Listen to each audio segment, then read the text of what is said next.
Ya,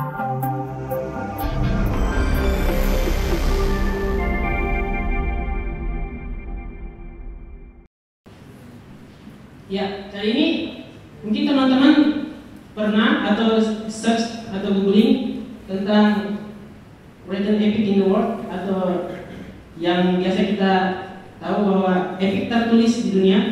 Ada mungkin yang bisa menyebutkan? Next mas.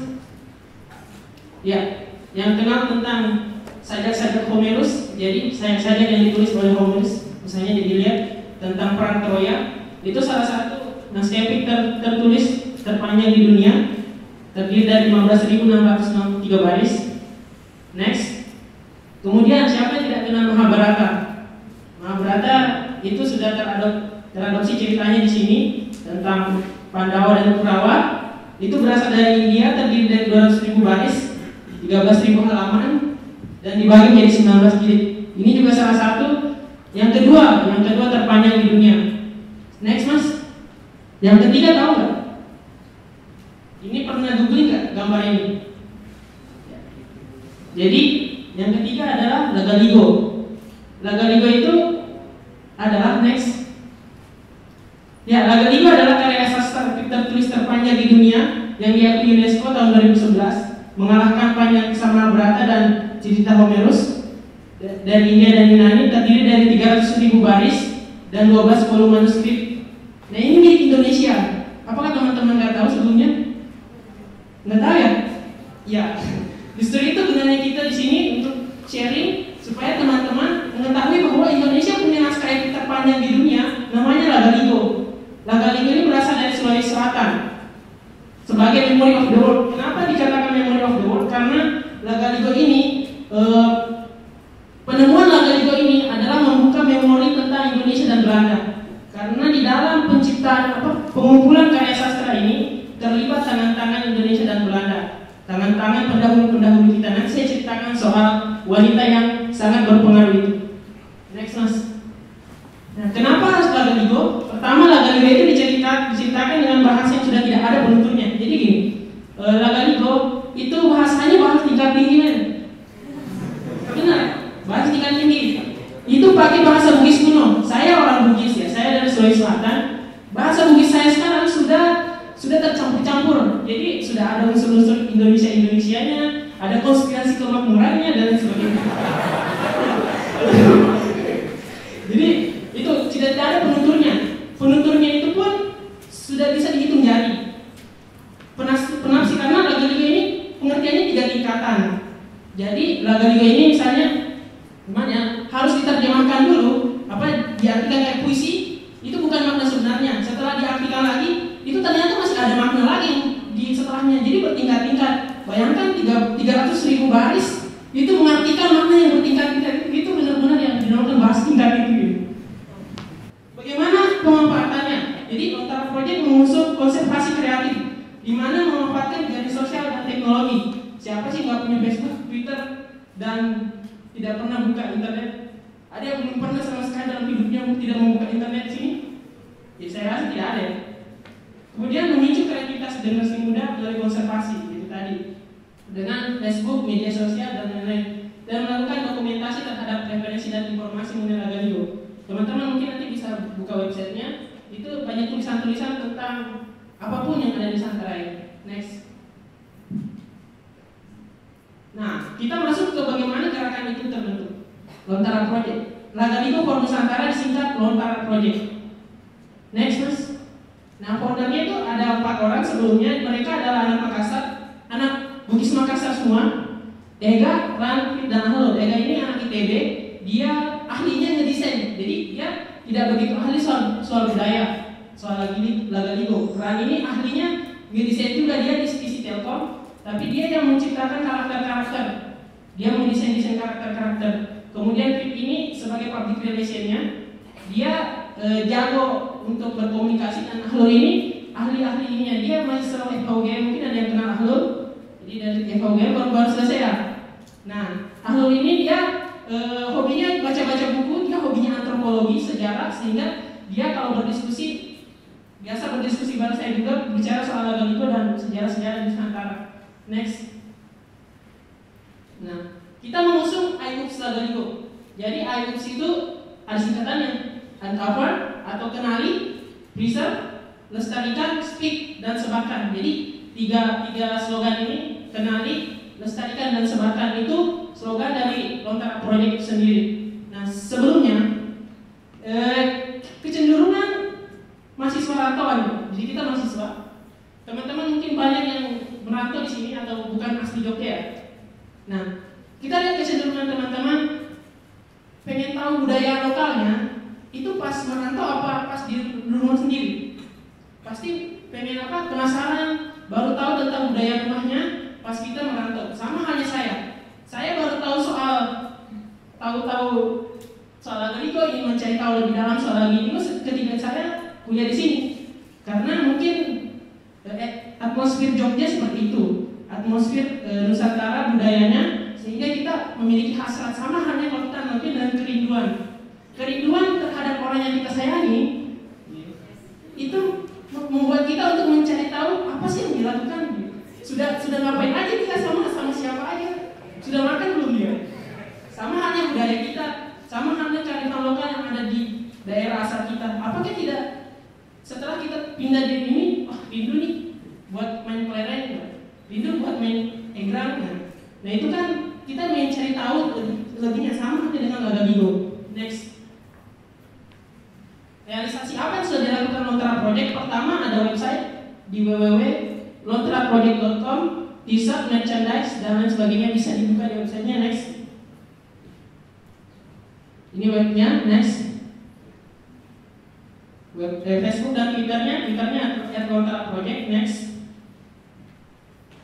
ini beberapa dokumentasi. Next, nah ini ilustrasi karakter. Jadi Lagaligo isinya adalah mungkin pernah dengar Selat Centini. Saya pernah jalan-jalan di Solo, saya baca-baca sedikit soal Selat Centini. Nah itu sebenarnya mencerita apa, di dalam penokohannya itu ada makna tersirat. Sama halnya Lagaligo, di situ ada cerita tentang penciptaan manusia, ada alam dunia atas dan dunia bawah. Kemudian paling famous ceritanya adalah kisah cinta Sawer Gading mencari cinta. Ya, jadi Sawer Gading itu adalah seorang yang agak perkasa, pelaut dulu, petarung dia. Nah dia punya saudara kembar emas. Di dalam adat Bugis itu saudara kembar emas tidak boleh bersatu, tidak boleh saling mencintai, tidak boleh menikah. Sehingga Sawer Gading dan Wetendri Abeng ini dipisahkan. Ketika Sawer Gading keluar, Wetendri Abeng masuk. Suatu hari Sawer Gading menemukan Wetendri Abeng dan dia sangat cantik. Dia jatuh cinta padanya, dan tidak boleh kan? Sehingga Wetendri Abeng dia menawarkan seorang wanita cantik. Dia berada di negeri Cina, namanya Wechudei. Pergilah Sawer Gading mengarungi lautan untuk bertemu Wechudei itu. Nah itu ceritanya panjang sebenarnya. Bertahun-tahun tidak akan selesai meskipun di film-film yang banyak animasinya itu. Namun saya berharap Lagaligo tidak difilmkan juga di situ.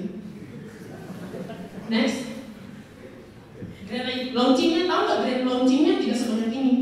Setengah ini dibagi dua. Jadi orang-orang yang hadir di grand launching Lontara Project itu tidak cukup 20 orang, terhitung dengan para foundernya. Jadi bayangin aja. Tapi sekarang alhamdulillah bisa berbicara di event IID ini, itu sudah sangat luar biasa bagi Lontara Project. Next.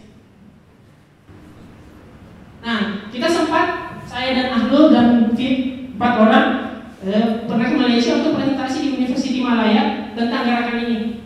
Jadi kita sendiri ke sana menawarkan supaya teman-teman di University Malaya bisa melakukan hal yang serupa. Kami tidak hanya presentasi, saya jalan-jalan ke Selangor. Jadi di situ ada kan silsilah keluarga, silsilah kerajaan Selangor, dan di puncak silsilahnya ada namanya Opu Daeng bla bla bla. Tahu nggak Opu itu dari mana? Kalau di nenek saya biasanya dipanggil Opu di Bugis sana. Jadi kita serumpun, satu keturunan. Nah, makanya kenapa kita ke Malaysia? Karena kita merasa orang Malaysia juga sangat menghargai Lagaligo. Mereka menganggap ini adalah warisan nenek moyangnya, sama halnya kita. Begitu. Jadi kita tidak ada batas. Jadi batas Nusantara itu tidak hanya garis batas negara. Itu adalah produk kolonialisme. Jadi batas Nusantara teman-teman mesti cari tahu bahwa batas tidak terbatas hanya garis kolonial, tapi Nusantara sangat luas. Next. Kemudian ada kita ke ISSC, itu diwakili oleh London Fit di Malaysia. Next. Heritage Camp salah satu realisasinya adalah kita menyeleksi teman-teman dari seluruh Indonesia untuk mendaftar. Jadi kemudian diberi pelatihan selama 3 hari. Itu mengundang teman-teman dari yang bergelut di bidang budaya dan seni. Misalnya Garudayana, komik Garudayana kita undang untuk memberikan workshop pada teman-teman se-Indonesia. Goalnya adalah supaya timbul gerakan-gerakan baru yang mengusung budaya-budaya Nusantara. Jadi Laga Liga itu cuma hanya salah satu di antara ratusan karya budaya di sini di Indonesia. Banyak budaya-budaya yang lain, sehingga pentingnya kita sebagai penggerak Notara Project untuk menginspirasi teman-teman bisa menciptakan hal-hal serupa. Next. Nah, next ini ya, jadi kita di Nusantara terdiri dari 300 suku bangsa kurang lebih, 742 bahasa, kaya akan kearifan lokal. Next. Nah, kearifan lokal di sini adalah disitulah kita dapat mengambil nilai-nilai kehidupan. Nah, karena suatu negara atau suatu bangsa cenderung harusnya mereka lebih memiliki moralitas, lebih maju, lebih adil dan makmur ketika mereka memiliki banyak kearifan lokal, karena banyak mengadopsi nilai-nilai kehidupan tersebut. Tapi kenapa Indonesia tidak? Ironis sekali kan? Di Indonesia kita banyak kaya, kenapa justru kontradiktif? Sikap orang-orang di atasnya, banyaknya korupsi. Nah, itu kan bisa kita hubungkan dengan nilai-nilai kehidupan. Coba kita pikir bersama kenapa berkontradiktif. Nah, itu. Next. Lagaligo adalah salah satu di antara banyak yang saya maksud tadi. Jadi kita ini negeri kaya, bukan selain sumber daya alam, tapi kebudayaan. Nah, sebatasnya kita punya sikap yang lebih baik dengan adanya nilai-nilai tersebut. Kebudayaan misalnya teman-teman yang dari Jawa, itu misalnya banyak kebudayaan di Jawa, kemudian dari Maluku, Ternate, Papua, Lampung, itu di situ semua tersirat. Tersirat ada nilai-nilai yang harus kita lakukan dalam kehidupan sehari-hari, menyeimbangkan nilai-nilai tersebut, kemudian mengaplikasikannya, mengaktualisasikannya ke masyarakat. Seharusnya kita bisa hidup lebih baik dan lebih bertoleran. Next. Nah, globalisasi telah mengikis, gitu. Teman-teman, globalisasi telah mengikis. Kita tahu bahwa saatnya yang muda yang melestarikan dan mewujudkan nilai tersebut. Ya siapa lagi kalau bukan yang muda? Bukankah target pelestarian itu adalah generasinya? Bukankah target pelestarian itu untuk melindungi generasi berikutnya? Kenapa kita yang menjadi objek generasi tersebut? Kenapa bukan kita yang memulai gitu? Makanya saya mengajak teman-teman untuk mulai apapun budaya teman-teman, ayo lakukan loh. Lakukan yang terkecil dulu. Mulailah membuka-buka lembaran. Kalau nggak bisa buka lembaran, buka-buka internet, googling, carilah budaya daerahnya. Sedikit demi sedikit tahulah. Atau bertemu dengan orang, tahulah. Saya dari Lampung, di sini ada ini. Gitu. Kalau saya dari Bugis, ada Lagaligo di sini. Meskipun saya tidak tahu banyak, tetapi saya bisa menjelaskan, menandakan bahwa saya punya daerah tersebut. Gitu. Next. Saya mengutip pesan dari Choli Puji. Nah, saya kan tadi janji menjelaskan siapa wanita tersebut. Ada pernah dengar Choli Puji? Choli Puji inilah yang berperan dalam Memory of the Working. Jadi naskah edit terpanjang. Choli Puji adalah seorang seorang wanita di zaman abad 18. Seorang politikus negarawan, dia sekretaris kerajaan. Dia kemudian diasingkan ke Makassar, ibu kota Sulawesi Selatan, karena sangat menentang kolonialisme. Kemudian dia diasingkan 10 tahun, datanglah Marquez membawa misi misionarisnya. Kemudian dia mengajak Choli Puji bekerja sama, karena Choli Puji adalah wanita yang memiliki intelektualitas tinggi pada zamannya. Dia menerima kerjasama Marquez, kemudian bersama Marquez 20 tahun mengumpulkan naskah-naskah Lagaligo. Jadi sebenarnya Lagaligo itu adalah budaya oral. Jadi dulu orang-orang nenek moyang kita tidak tahu menulis, jadi mereka menceritakan Lagaligo hanya cerita-cerita dari mulut ke mulut kakek neneknya. Kemudian dari situlah Choli Puji mencatat itu, mengarungi tanah Bugis jauh, kemudian mencatat bersama Marquez, terkumpullah 300.000 baris itu. Bayangkan coba, 20 tahun Choli Puji tidak menulis surat, tetapi dia menulis Lagaligo. itu memiliki makna tersirat. Ada ini salah satu bait pantunnya, lihatlah keadaan batinku, walaupun dihempas harus dengan kesusahan, namun aku masih tetap mampu berdiri tegak. Lihatlah waktu itu Choy Puji dalam pengasingan, kemudian dia tetap menggunakan segenap kekuatannya, ilmunya untuk menerjemahkan ini, menulis dan mencetak kembali. Nah itu yang saya teman-teman sebagai pemuda, baiknya marilah kita dalam deras arus globalisasi, mari kita bertahan untuk tetap melestarikan budaya. Mungkin itu sekian dari saya. Bila tak berudaya, Assalamualaikum warahmatullahi wabarakatuh.